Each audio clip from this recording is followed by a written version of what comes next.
Well, if you're one to be known to fly off the handle, this probably is not a podcast for you to listen to, because we just might trigger you before this show is over today.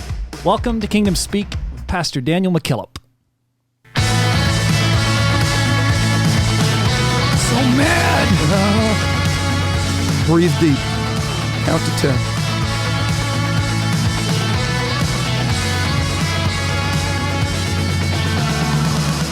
Welcome back, everybody. Kingdom Speak is back. Smile. It's been a week. It has. Really? That long? It has. It just flies by. Yeah. You're smiling. That's good. Seems how we're going to be talking about anger issues today. I might lose it, though. Yeah. I usually start the day with half of a patient. It's real close to leaving me right now. Is it? Yeah. Okay. Yeah. Okay. You know, the more you talk, the worse I'm doing. Okay. Okay. Yeah. I'm telling you, this is going to be rough. This is going to be rough.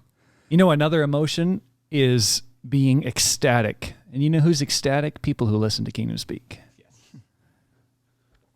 Yeah. Hopefully. Yeah. Oh, they're great. Yeah. I talk to them all the time. Oh, do you? Yeah. Oh, okay. Okay. You guys do too. You know what's interesting about this is they don't talk to us very often. But when they do. Oh, listen to this. Listen to this. When they do. This review is titled Premium Content. That's right. Which is They're stealing that from you. This is the catchphrase, premium content, everyone. Yes. This is an incredible wealth of apostolic truth. I look forward to every Friday. I have not missed any of them and have listened to several of them more than once. Come on, somebody. A world-class podcast. Who's that from? Thank Awesome. you. That is from Caitlin McLean. McLean? Thank you, Caitlin. Thanks, Caitlin. Hey, that's awesome. We appreciate the feedback. Awesome.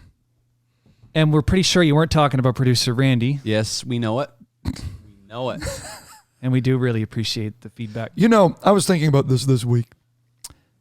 The majority of people that listen to us probably don't know us at least that well.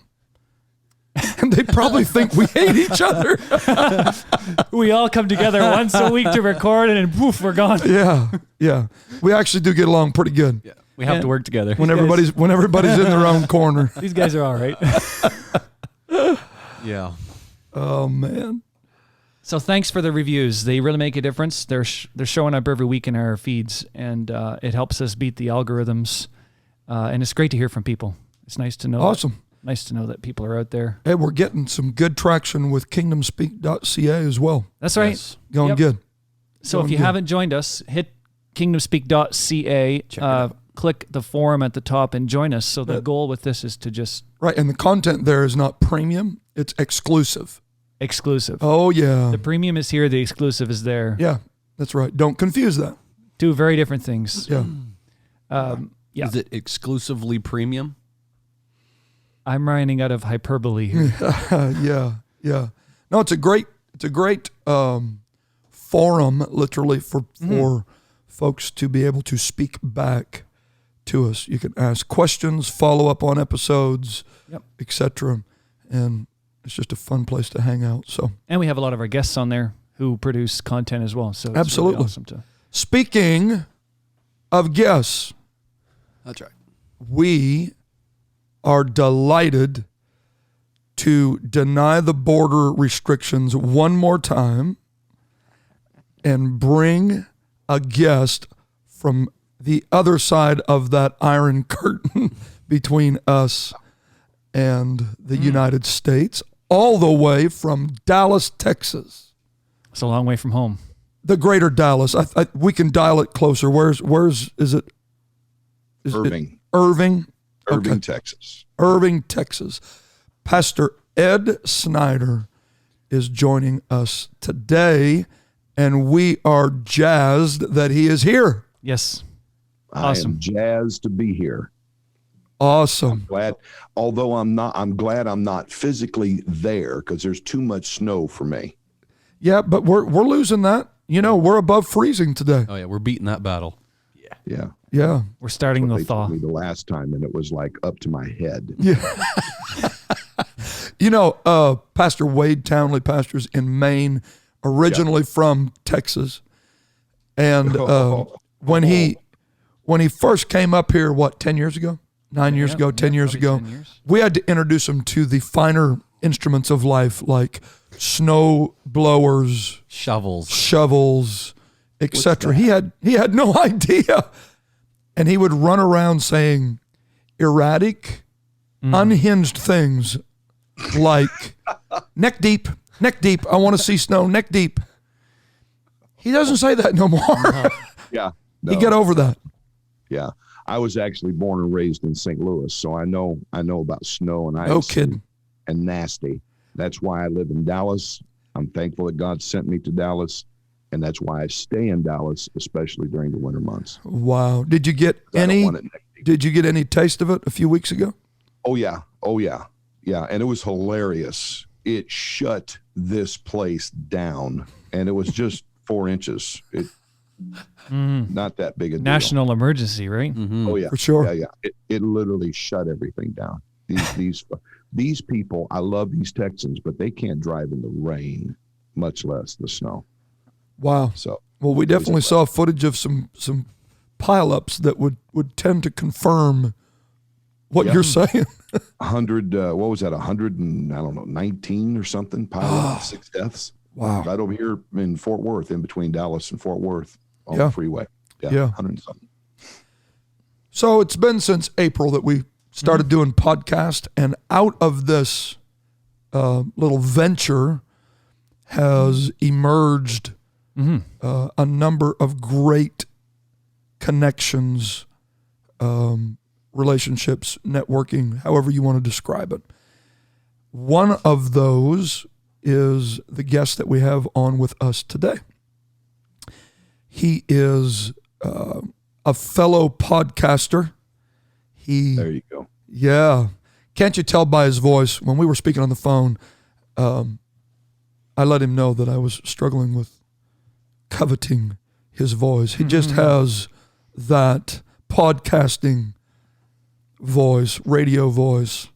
So True North Podcast, if you want to look it up, hit their podcast up. True North Podcast with Pastor Snyder. You have to make sure to include that.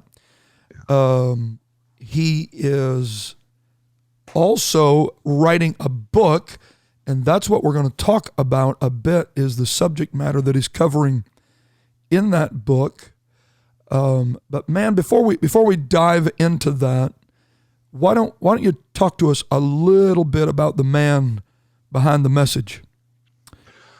Well, again, thank you, Pastor McCullen, for having me here. I'm excited about being here, telling our story. I'm a listener of Kingdom Speak, big fan. Heard of that. you guys. Awesome. Yeah. So, what's the word, Brother Derek, that we use? Premium Premium content. Or what? That's right. Premium content. Premium. I'm listening to your premium content. That's right. So, anyway, a little bit about me. I'm a 5th generation Pentecostal, born and raised in St. Louis. My great grandmother on my mother's side came into Pentecost way back in the day, raised my grandmother. Of course, my grandmother raised my mother. My mother actually won my father to the Lord at 27 years old. So I'm a 2nd generation on his side. They grew up and was married by a preacher by the name of Walter Gwynn, way back in the day, White Way Tabernacle in Old North St. Louis. And then, of course, my sister and I grew up in Pentecost. It's all we know. It's all we want to know. And then I was raised, actually, my teenage years, my parents moved to Florissant, Missouri, which is a suburb of St. Louis. And I basically grew up under Brother Guy Rome. I don't know if you know him or knew him. Heard of. Man, started the church from scratch. And I always say lovingly, listening to the man preach was like eating raw horseradish. It burned all the way down. But when you put it with a prime rib, the praise and worship, it was very tasty. And you can receive Well said. I like it. Well said. You need the whole package, is what you're saying. That's right. That's Just don't piecemeal this thing. Yeah, that's right. So anyway, I've had a good upbringing. I received the Holy Ghost when I was 12, got called into ministry to preach the gospel when I was 13. Been married to my wife for 40 years, and we have 2 children who are now adults, Mariah, who's 23 and married, Marcus, who is 22 and still eating my food at my house. We got to do something about that. Yeah, buddy. Yeah. Yeah, buddy. We can run a plug for him if he wants to pay us a premium. We need him on the show. Pay you a premium for the premium content. That's it. Yeah. There you go. But anyway, we're happy. We're in Dallas. We're pastoring Solid Rock Church. We kind of had to restart or replant the church back in January of 14, and excited about what God is doing. But, a little bit about my story is that even though I was a 5th generation Pentecostal, and in fact, in today's world, people complain about going to church, twice on Sunday and a Wednesday. Back when I was raised with Brother Rome, we had church on Tuesday night. We had church again on Thursday night. And then we had Saturday night youth service, and then Sunday morning and Sunday night. And you better be at all of them. Yeah. And so, the good old days. The good old days, buddy. We lived at church. Yeah. And, of course, again, I'm kind of sidebarring here. My grandmother, my mother's mother, she was a prayer warrior, an altar worker, and didn't realize what she was doing. If you were a visitor at White Way Tabernacle and your knees hit the floor and Mabel Burris came up behind you, you might as well speak in tongues, because you're not getting up until you do. And she'd be there till 2 or 3 in the morning praying people through the Holy Ghost. Oh, God. So, that's my heritage. That's where I am from and hold dear to it. In my office at the church, I have a panoramic picture of June 16th, 1957, when White Way, my mother's church, my mom and dad's church, moved to their second location. They took a big picture of the whole church out in front of the building to celebrate the new building. I have that hanging in my office to remind me where I'm from, to remind me of my roots. But even though saying all of that, of how I was raised and my heritage and the richness that I have, my relationship with God, I was an extremely angry kid, teenager, and even a young adult. I was a overweight kid, timid, bullied, made fun of constantly, and it made me angry. And so even as a young adult, I dated my wife. We got married. And in my uncontrolled anger, there was 2 things you did not do to me: hang up the phone or slam the door in my face. Now, I'm of a German descent, the kind of determined, hard-headed type, My wife is Irish, and there's a reason they call them the Fighting Irish. You know what I mean? She can go to 0 to 60 in 2 seconds. So where was this match made? Bible college.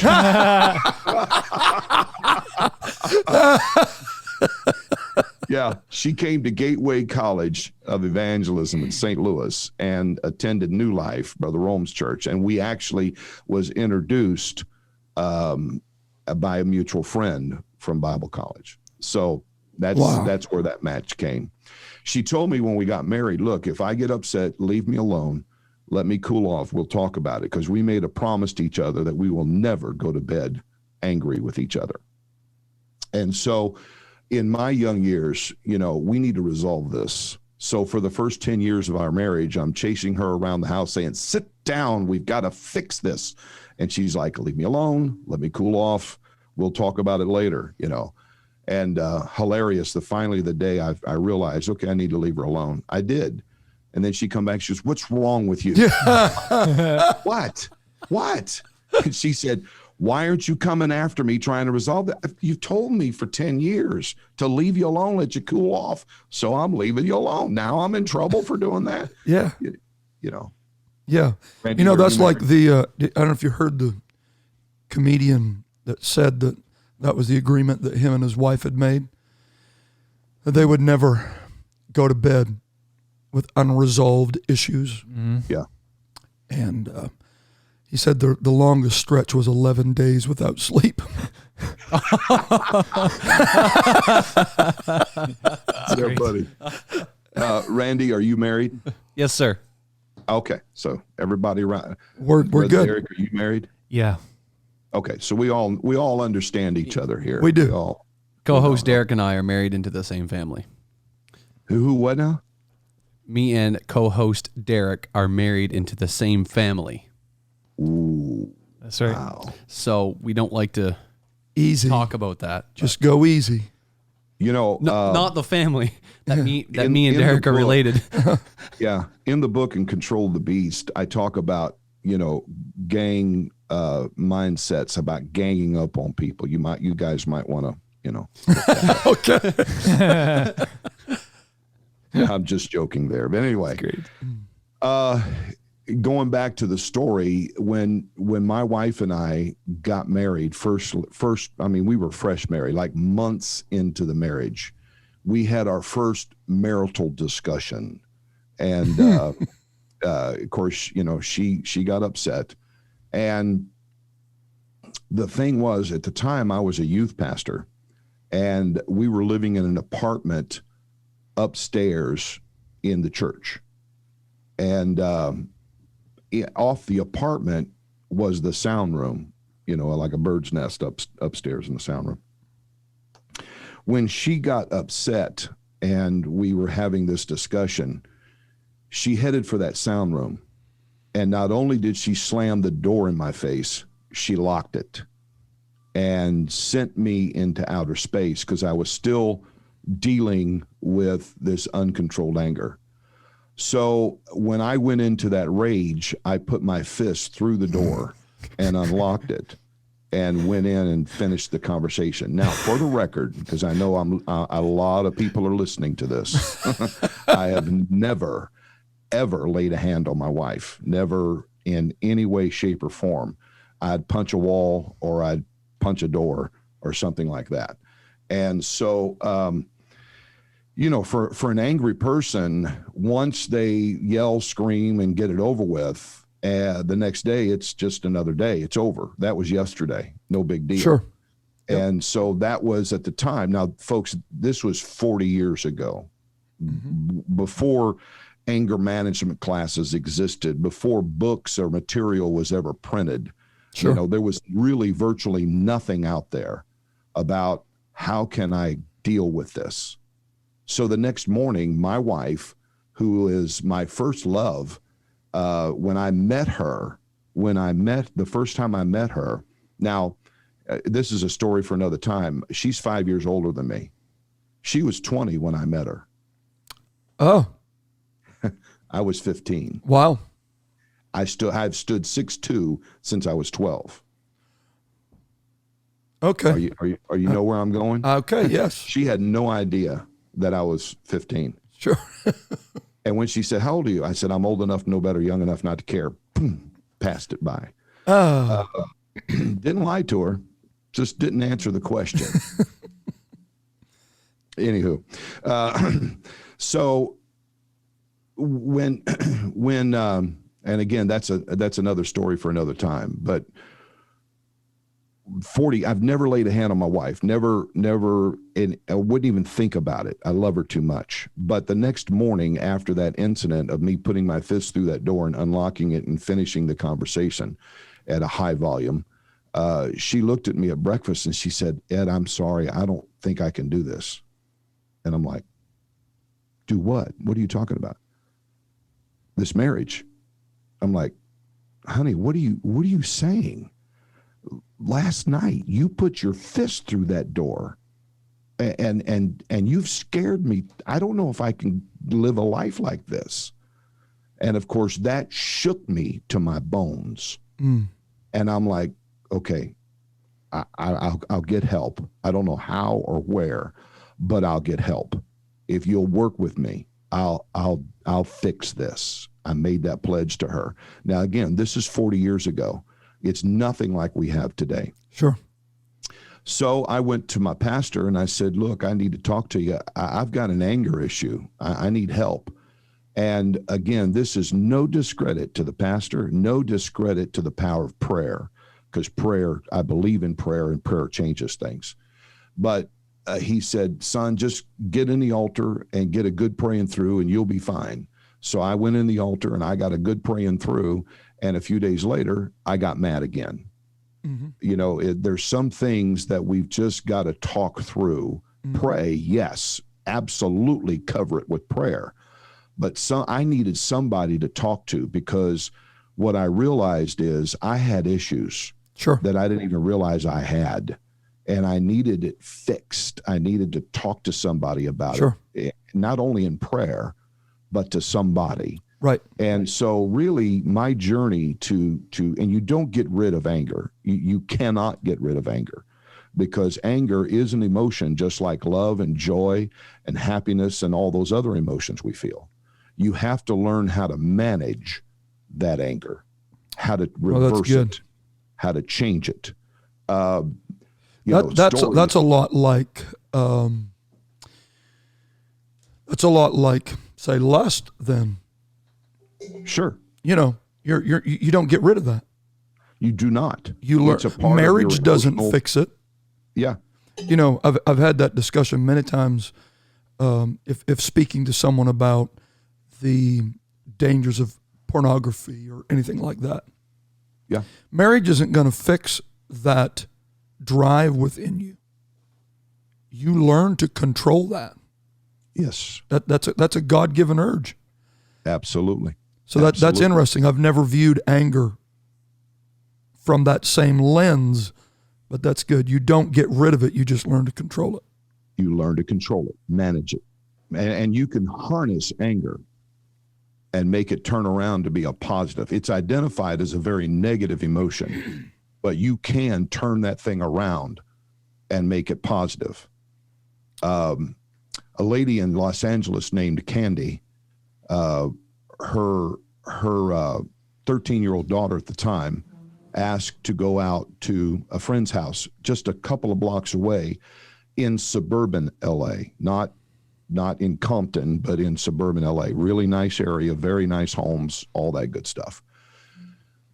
2 or 3 hours later, LAPD shows up at her house to tell her that her daughter has been hit by a drunken driver and is dead.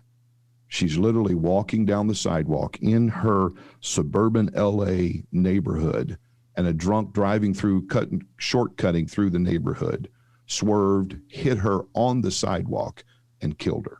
God. That lady was extremely angry because the man was caught, arrested, and got 30 days in jail for that. Wow. Wow. So you guys just had an emotional reaction to that story that would probably tickle an emotion of being upset about that. Sure. Or if you think long enough, it's going to make you angry just because you heard her story. How much more does she feel? She'll never see her daughter again. And so this lady was named Candy, and she formed out of her anger. She turned it around. Instead of allowing anger to make her bitter and anger to lose her marriage and everything else around her, because she's angry and even bitter because some dude hit her daughter, killed her, and only got 30 days in jail. She formed a nonprofit called MAD, Mothers Against Drunk Drivers. Wow. And has literally changed the world in that area, and got states to create tougher laws for drunken driving.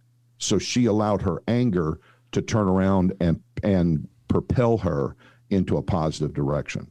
Powerful. So she harnessed it. She harnessed it.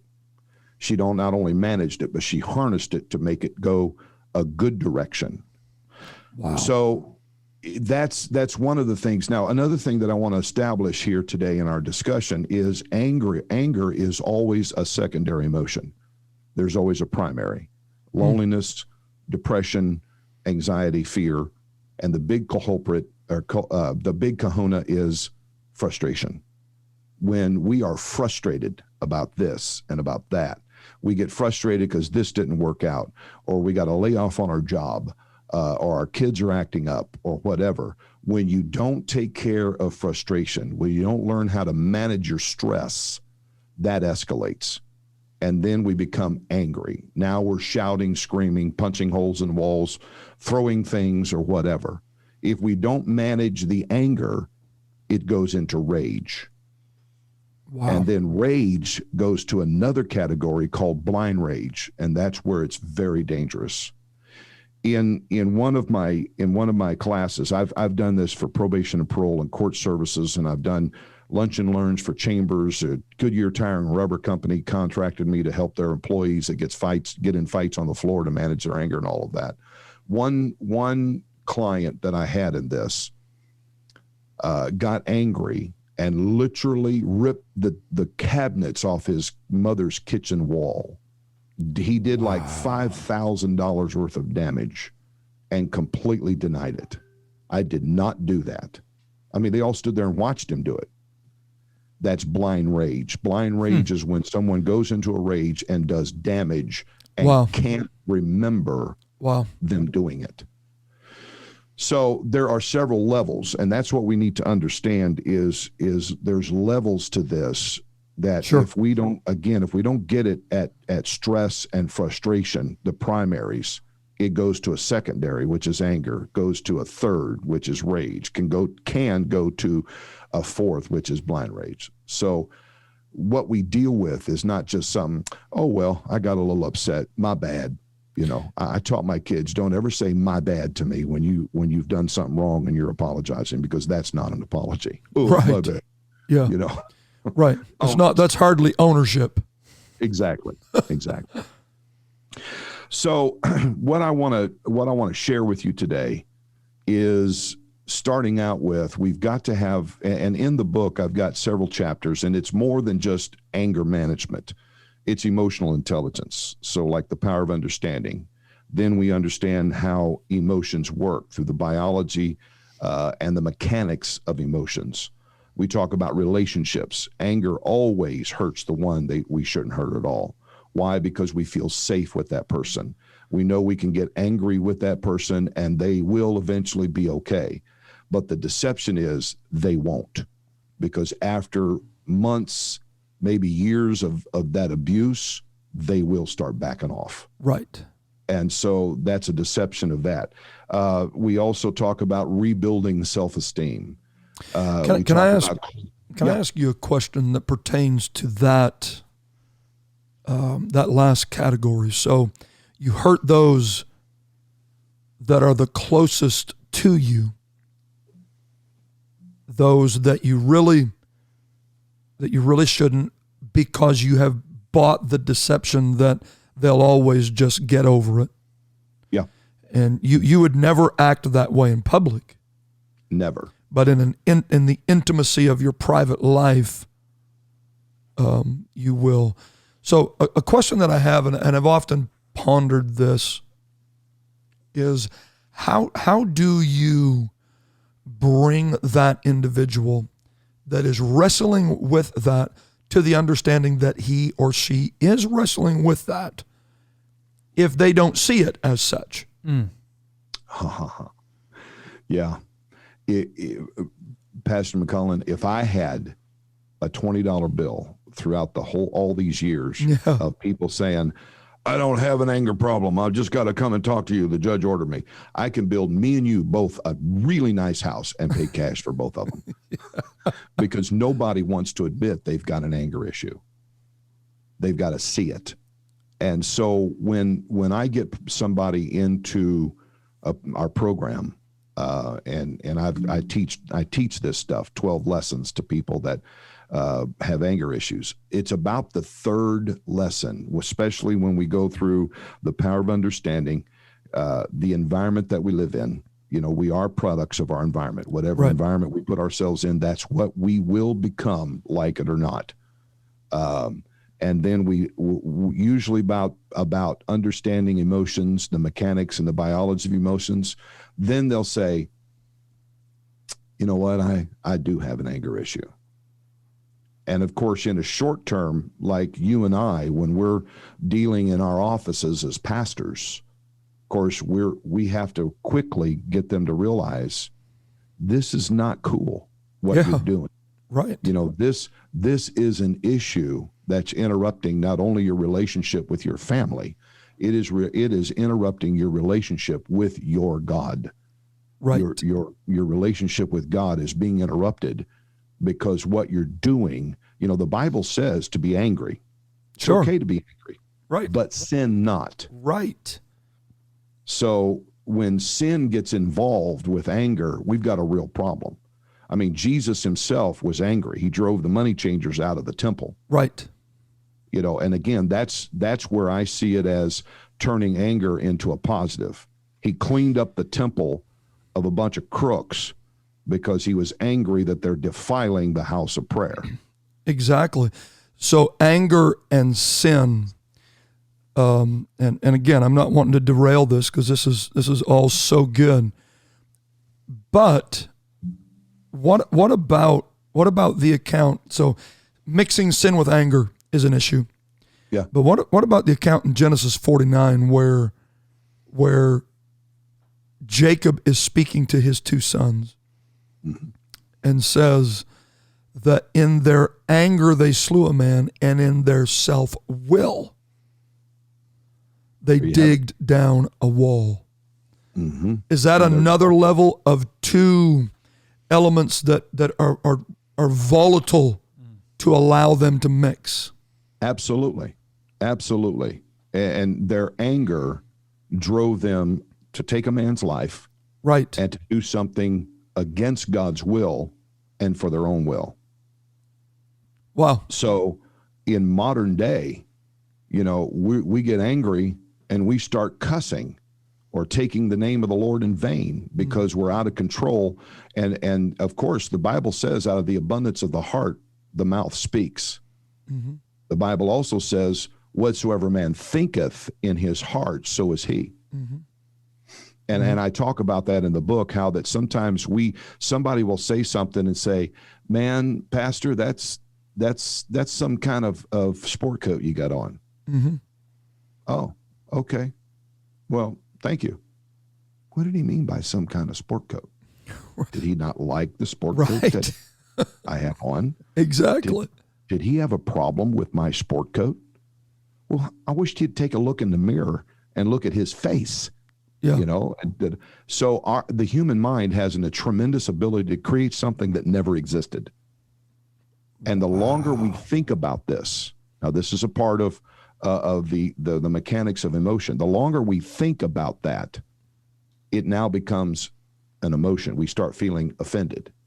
We think that person insulted us or did some kind of underhand stab at us about that sport coat. Right. So now we start having feelings against that person because we think they were insulting us. And then 3 weeks later, I see you again and say, man, that's some kind of tie. Let me tell you about my tie, okay? It matches the sport coat, and you go off on me because in your mind, you've created a scenario that really never existed, but you thought about it long enough that it became an emotion, and out of the abundance of the heart, the mouth speaks. Right. So if you really want to know what somebody's thinking, hang around a little while because it will come out of their mouth. They will tell you. Exactly. Like it or not, or whether they want to or not, they're going to hit an emotional peak where they're going to voice what they think or what they feel. Oh, that's so good. So that's why it's so important for us to talk about this stuff. If you would have said, well, brother, what do you mean about my sport coat? Oh, man, I like it. And I can expound on my comment and give you understanding of what I said. Which comes back to the majority of our issues are communication issues. Yes, sir. Yeah, we've said that a lot, right? Yeah. What's that? We've said that a lot, just talking on the podcast in different episodes, where the majority of things, if people would just sit down and talk about it, it would resolve itself. Yeah, exactly. And of course, I don't know about Canada, but here in the U.S., the number one cause of divorce is the lack of communication. Wow. And the number two is finance, and usually tied to the lack of communication is finance. Yeah, absolutely. That's the roots. And again, in the book, I talk about that as well, is that if you've got a problem with cussing, or you got a problem with anger and talking, loud and always responding in a negative way, okay, I'll stop cussing, or I'll stop yelling. You can't fix it at the mouth. You've got to go to the root of the problem. That's symptomatic. Right. So this is just a result or a symptom of the real issue down here in the heart and in the mind. For example, when we, a mushroom, you got those annoying things in your yard, and so we mow them over, or we take our foot and kick them and break them off. Problem solved. No, sir. It's a fungus, Right. And the roots are like hair, and it's annoying. And so you've got to get rid of the root before you get rid of the mushroom.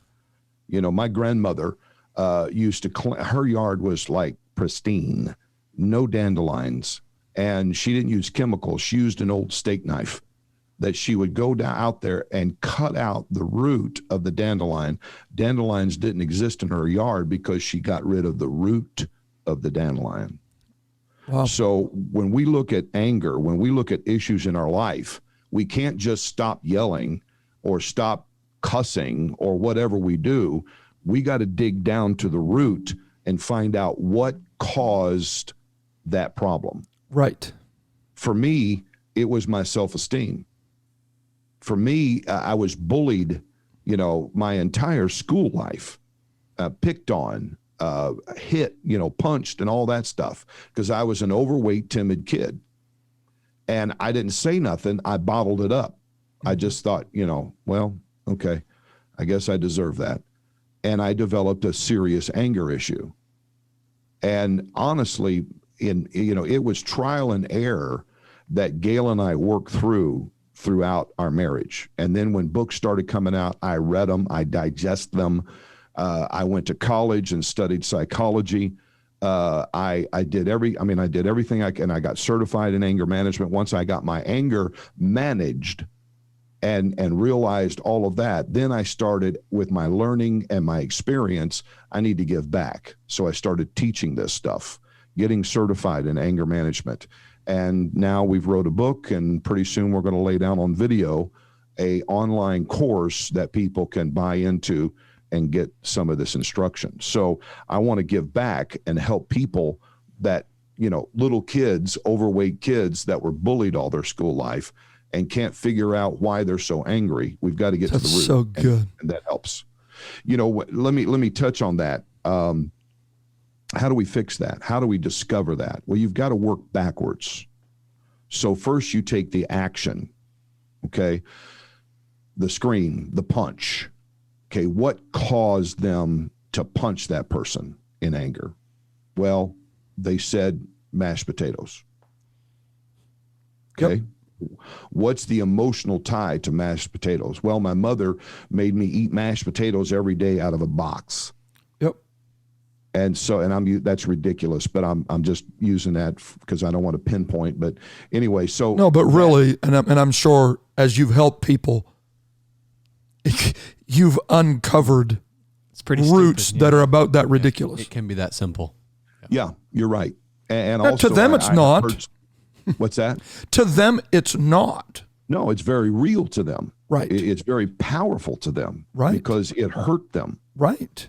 And so what is the emotional tie to mashed potatoes?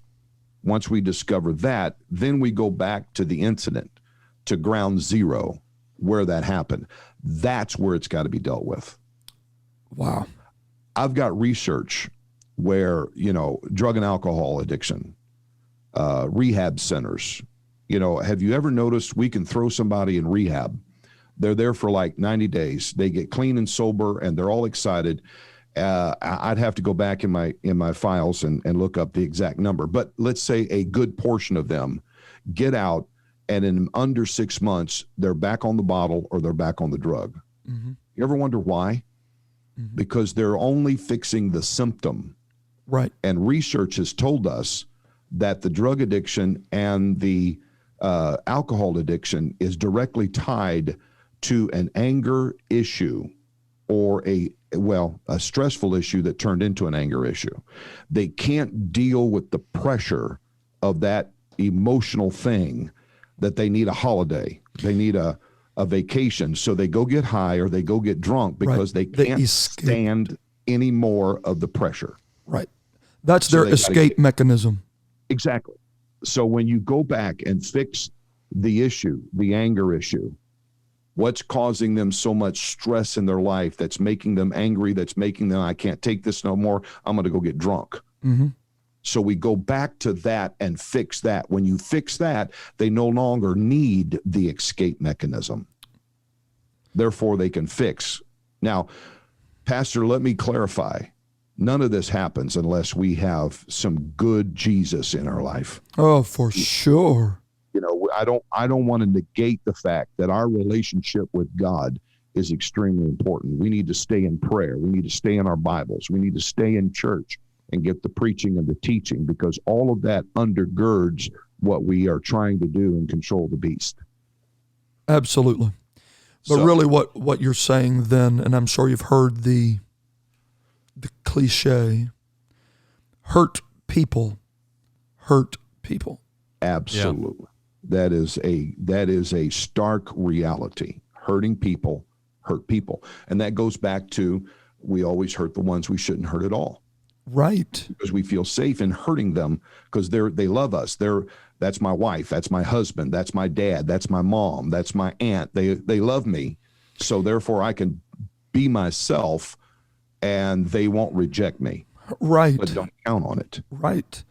And as you've said, the Holy Ghost can fix anything.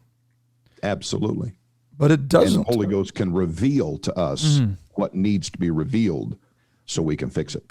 Exactly. So that's what I've always tried to teach, even in a discipleship setting. The Holy Ghost can take care of anything. God can do anything, but he doesn't do everything. Right. Lets you do it. So there's always the aspect of roll away the stone. Yeah. Yeah. There's my always mother preached that. to me all my life. God helps those who help themselves. Yep. Yeah. Which is faith without works is dead. Right. Right. So you got to put some work into it. Exactly. Mingled with your faith, and God can heal you. Right. Absolutely. One of the things that we have to realize in starting our journey is the power of understanding. The Bible speaks of the root word understand over 300 times. Mm-hmm. So when somebody says something 300 times, it's important to them. So therefore, if God mentions 300 times the root word of understand, obviously it's important for us to get what God is saying. Sure, absolutely. And we touched on this earlier about talking this through. You know, we need to talk it through. What are we doing? We're obtaining understanding of the situation. The why. When we understand the why, the how, the where, it helps us deal with people that are hard to deal with. It also helps us deal ourselves and we understand where that person's coming from. Mm-hmm. My father was a great man. He was hardcore, but yet very loving. My father was raised, by my grandfather and grandmother. My grandfather was a violent drunk. He was extremely angry, but very quiet when he wasn't drinking. When he got drunk, the anger came out. He literally dragged my grandmother across the floor by the hair of her head, not by an arm and her hair, literally a handful of hair, dragging her across the floor and beat the living daylights out of her regularly. My father was born stone deaf. Through a lot of prayer and a surgery, he got a little hearing in one ear. He was one of 8 children, had to quit school at the 3rd grade to go to work on the farm to help his siblings manage the farm.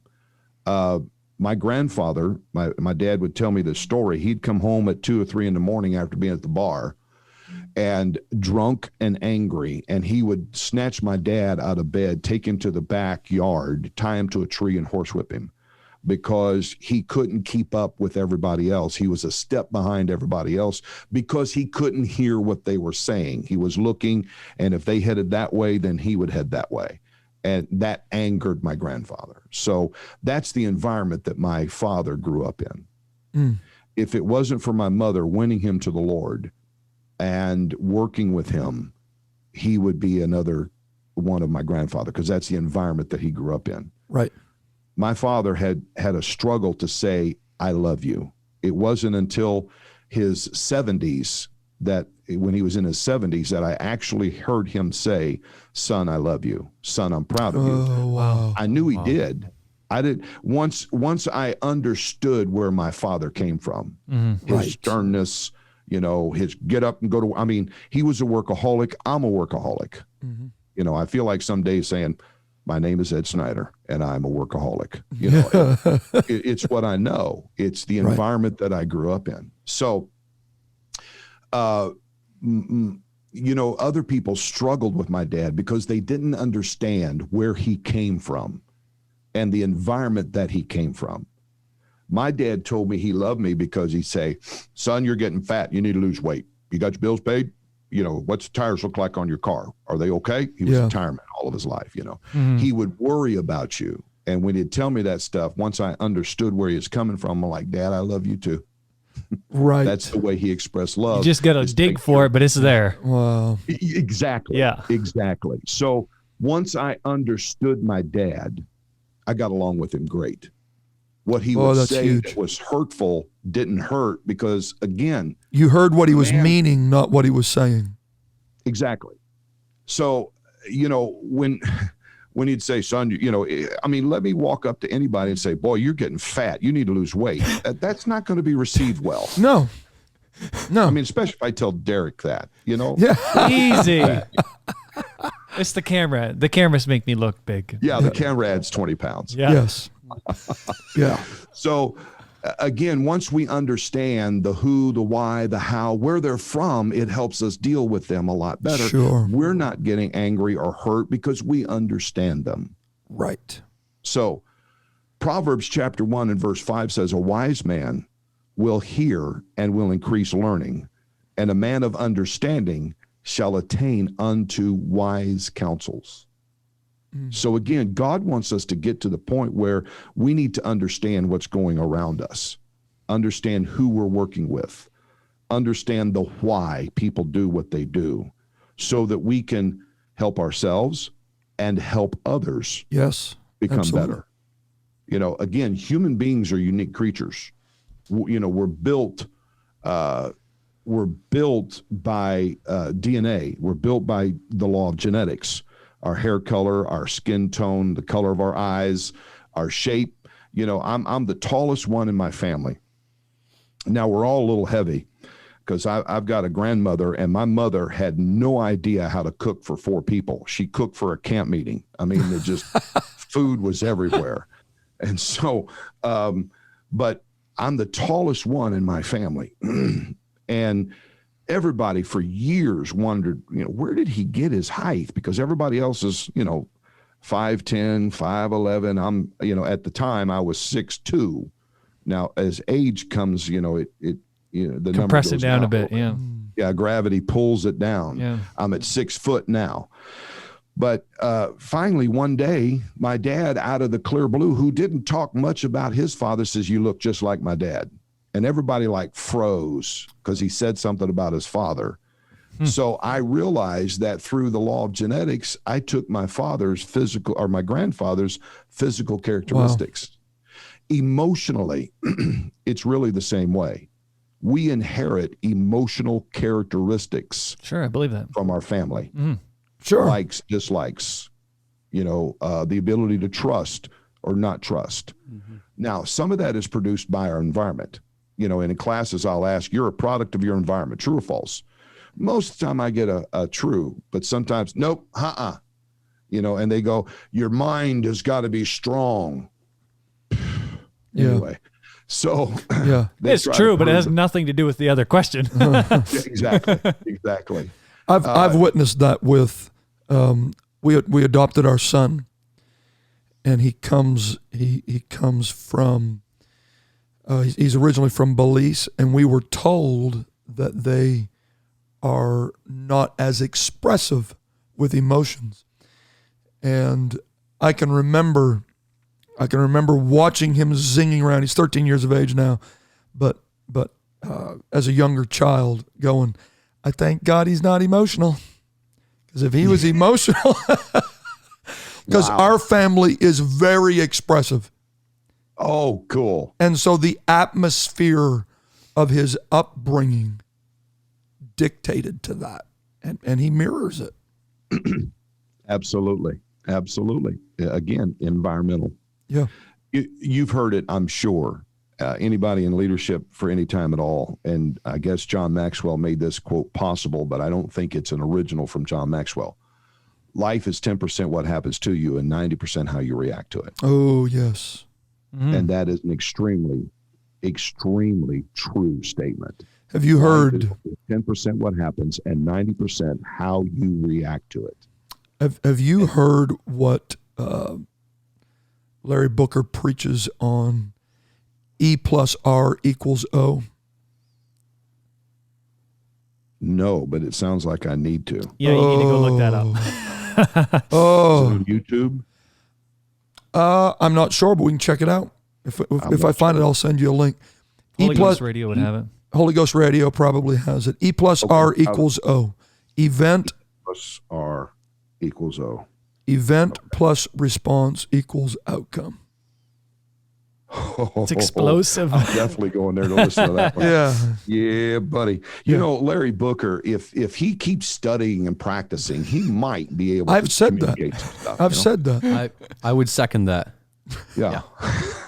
All right, Brother Booker, if you're listening to this, you owe us a podcast. That's right. We've been waiting a year. So Absolutely. maybe we can talk about E plus R equals O. There you have it. So what are emotions? And again, when I ask that in class, we get, it's the way we feel. It's true. It is the way we feel. But also emotions technically are the psychological vehicle by which we communicate and interrelate. So when you think about emotions, it's not just how we feel, it's how we're communicating. Mm-hmm. Emotions usually shows on your face before they show out your mouth. Mm-hmm. We can understand, and you're a pastor of many years, you're going to get what I'm talking about. We can look at somebody and pretty much call what mood they're in. For sure. Or what state of mind they're in, because we're reading their body language. Right. So when somebody is upset, they're going to get a stern look. Like, for example, my daughter, who is adopted, we adopted her when she was 6 months old. Awesome. She's 23 now. My son had to have some surgery on a broken wrist. And so we're in the lobby of the hospital during the pandemic. And of course, face masks are required. And we're waiting in the lobby while he's in surgery. And we got coffee. We got some Starbucks. So we unhooked one side of her mask and we was sipping coffee. Well, this person in scrubs grabbed a face mask and handed it to my daughter and says, "You need to be wearing this." And I'm like, okay, number one, that ain't none of your business. And so my face narrowed. Yeah. And my son-in-law Emotionally. told me later, he goes, "Yeah, when I looked over and saw that face narrow, I thought, uh-oh." Yeah. So I'm like, "Sir, we're drinking coffee. It's hard to drink coffee through a mask." You understand? Yeah. It's right there beside her. I understand. And he walked away. I did it nice, but I'm like, dude, we're drinking coffee, man. Come on. Mm-hmm. So anyway, but the point is, when Peter, my son-in-law, saw my face narrow, he knew my mood. He knew my emotion. Right. I was not happy with that guy coming in and telling my daughter to put a mask on when she's got a coffee cup in her hand and getting ready to take a sip of it. Right. So little example there. Proverbs chapter 2, verses 10, 11, and 12 says, "When wisdom entereth into thine heart, and knowledge is pleasant unto thy soul, discretion shall preserve thee, understanding shall keep thee, to deliver thee from the way of the evil man and from the man that speaketh forward things. So the scripture is telling us we need the power of understanding. When For wisdom sure. entereth thine heart. The heart is the seat of emotions. That's part of the gospel, having the eyes of your understanding enlightened. Yes, sir. That's it. That's it. And knowledge is pleasant. In other words, when people are able to come to us and say, look, I need to help you. I need to give you some knowledge. And whether it's about us, how we handle something, to way to manage our emotions is to come to the place where knowledge becomes pleasant. I need to know. I need to understand how to fix this. I wish to God there was material out 40 years ago when I was at the point of my marriage was in question because of my actions. Right. I wanted that knowledge. Right. And couldn't get to it. Right. And so when that comes, discretion shall preserve thee, understanding shall keep thee. When we understand the who, the what, the how, where everybody's coming from, it's going to enable us to keep our sanity and our salvation. Wow. So the power of understanding. Proverbs chapter 3 and verse 13 is happy is the man that findeth wisdom and the man that getteth understanding. Right. Getteth understanding. So in other words, God's not just going to slap it in our head. We have to go get understanding. We have to seek understanding out. Understanding brings wisdom. And when we get some wisdom in us, then we're able to manage our emotions and keep them in check. It's encouraging to know, if I'm sure there are people in the audience that have struggled with this, that there is a way out of it, right? It's not something that you can't recover from, and it's a real thing. It is. I was thinking as you were talking, Pastor Snyder, about the story of Cain, and God looks at Cain and he says, "Cain, why are you so wroth? Why are you angry?" He tries to help Cain in the next sentence, and he says, "Don't you know if you do well? Like, if you do something with that anger, like you just said earlier, if you do something with that anger and change what you're offering." Right. Absolutely. Right. Absolutely. Spot on. This is a topic that doesn't always get the airtime that it deserves. Very true.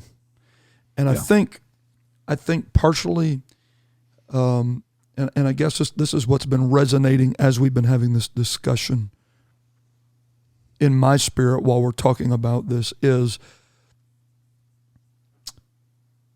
how can we get someone to admit? So somebody listening to this today that has that vice.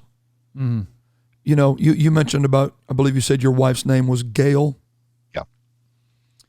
How that you wished 40 years ago you had material like this. So I think it's important that we create a culture within the church that allows for these kind of conversations to take place and people to admit that they struggle with this without being thrown to the curb. I thought you had the Holy Ghost. There you have it. Right? There you have it. They've got to have a safe place. Yeah. And how, I wrote this down to ask you, and I know that you've got some information you want to talk about relationships, and we may just need to do another episode on those. But I want to ask you this. Speak to the Gails of our audience that maybe there's someone in that intimate space. Because this is always something, as a pastor, as a shepherd, that I don't have a problem with anger outbursts or these issues in the church house. But what about those Gails that are dealing with this and processing this and trying to cope with this within their own home? Speak to them. How can they help in that situation? An angry person always feels threatened because most of the time their self-esteem is low. My self-esteem was in the gutter. I couldn't believe that I actually won this girl and found favor with this girl for her to say yes to me, to marry me. I tell you, I married out of my league. And my self-esteem was always worried I'm going to lose her. On top, and of course that was caused by being bullied and beat up and all of that stuff all my life. My self-esteem was not where it should be in feeling confident in who I am. That's usually an angry person. They feel threatened by their environment. Okay? That's one thing. They need to have a safe place for them to say, okay, I've got an issue. When I have someone in a class, in a classroom setting, that's why it's 2, maybe 3 sessions in before they say, you know what, I really do have an anger problem, because they've been 3 hours with me hearing me teach this stuff in the beginning lessons. And they, and of course I chat with them afterwards, building a relationship with them. And that's where, where an important part is, that we have a good relationship with them. Then they relax. They're bringing the wall down. They feel some trust towards you. They feel like, you know what, this person really does care. So now they're starting to feel the safe place where they can finally say, maybe I do have a problem and I need some help. Mm-hmm. For the Gail out there, like my Gail, she made me feel safe. I loved her. I cared about her. And when I realized what I did to her by frightening her to her bones, I did not want that. That's what got my attention, number one. And because she loved me and I knew it, and that she pledged to stick with me as long as I am helping myself, that made me feel safe. So to the Gails out there, we have got to work toward allowing that person, understand them, number one. Mm-hmm. She understood me. She knows me better than anybody on planet Earth outside of God himself. I mean, she knows my ups, my downs. She can look at me and tell me what's going on. She can hear it in my voice. Mm-hmm. So relationship is number 2, the love, the relationship, and the feeling safe. Mm-hmm.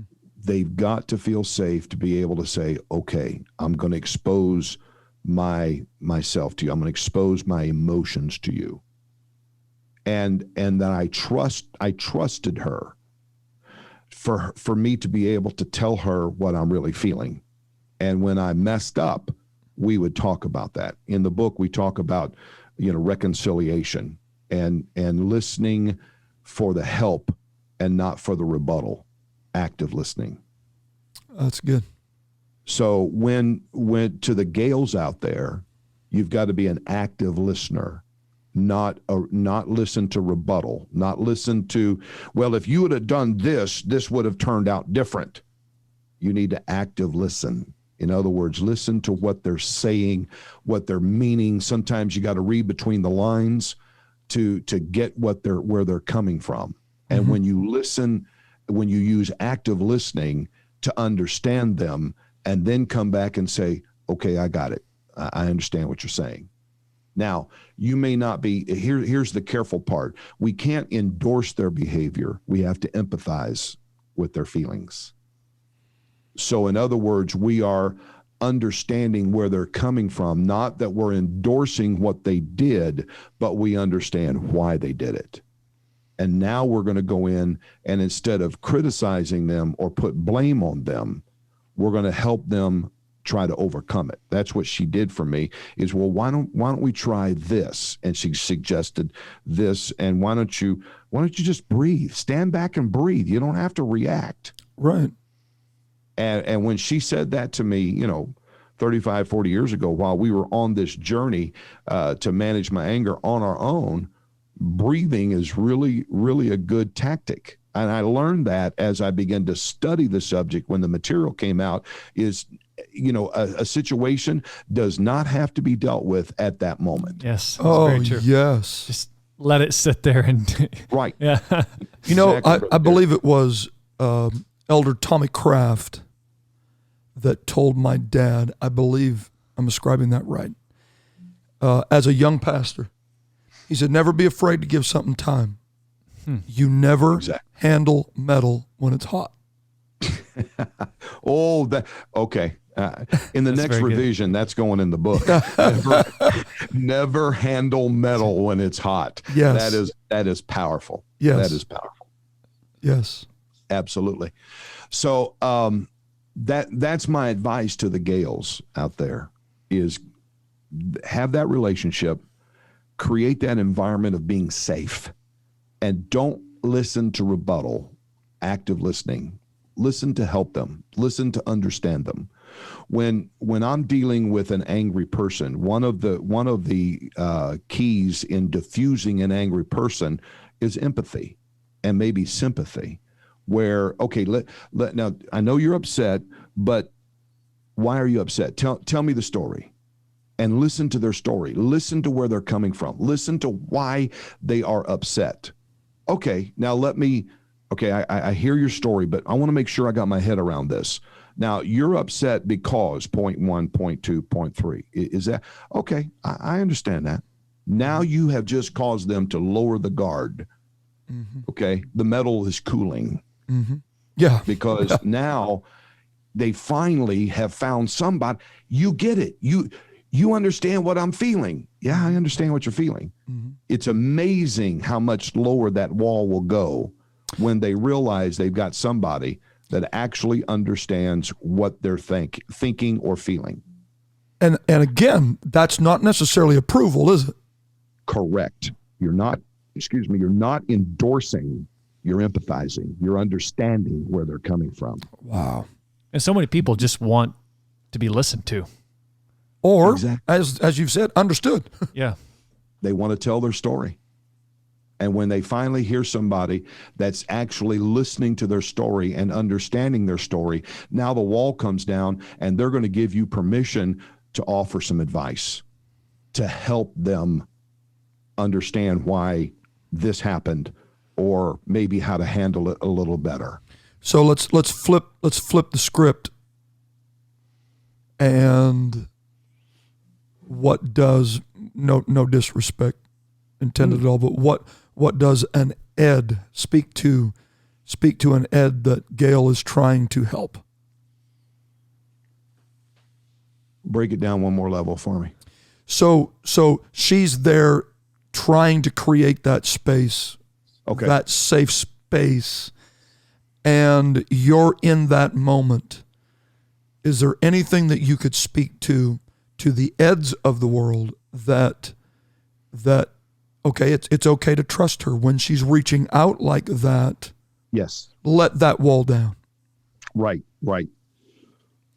To the Eds out there, we have to open it up. We have to get out on the limb. We have to take a chance.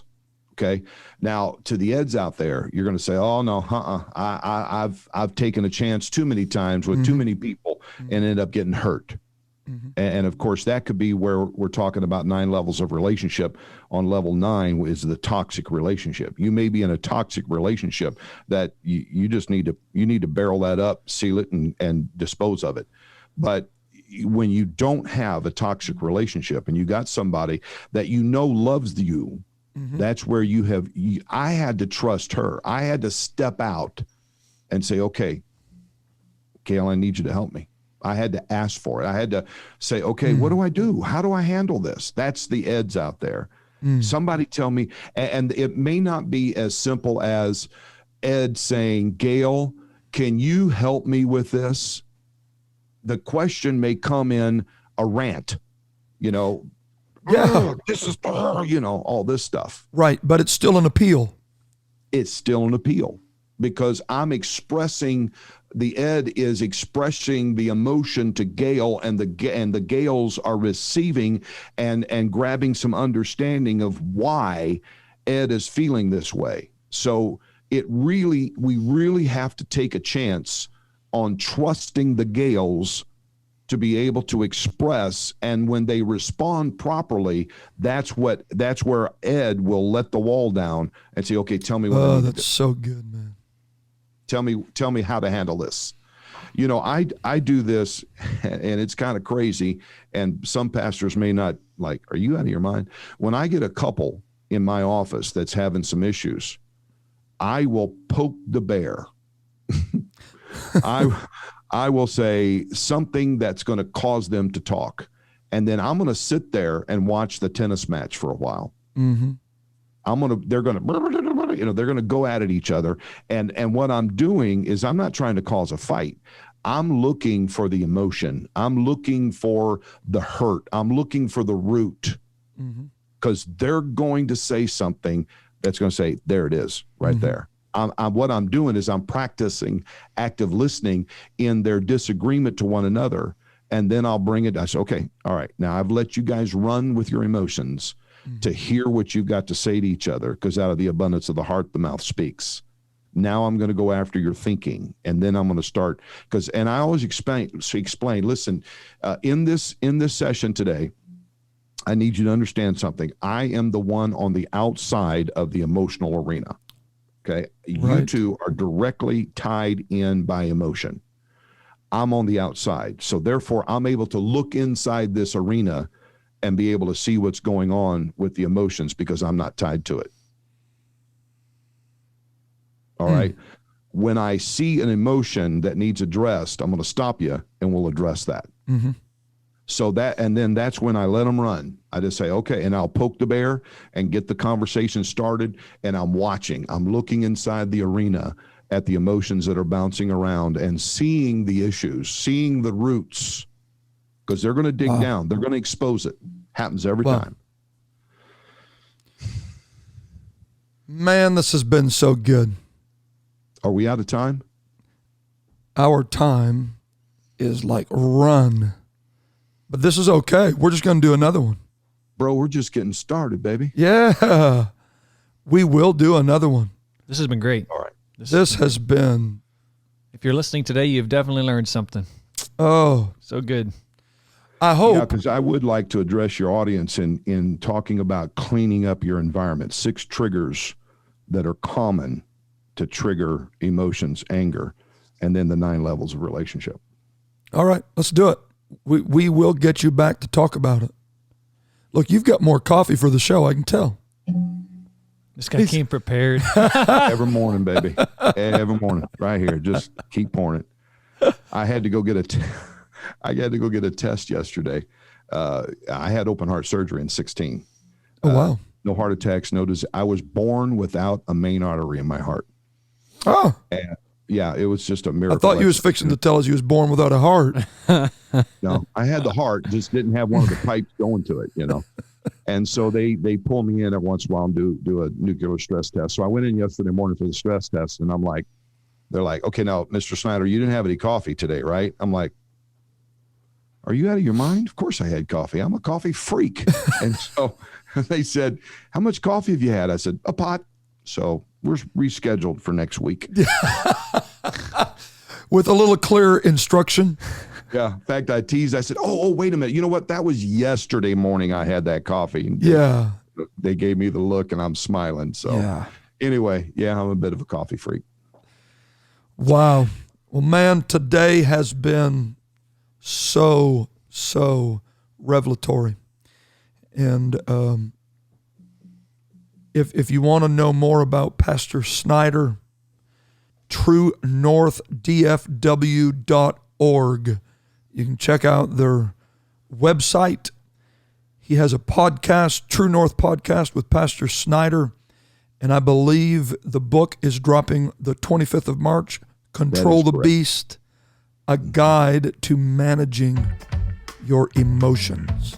Yep. They've got something up there, a little description. I think they put the table of contents of each chapter, what it's about, on the website now. And on the 25th, we'll have the portal there where they can purchase. Awesome.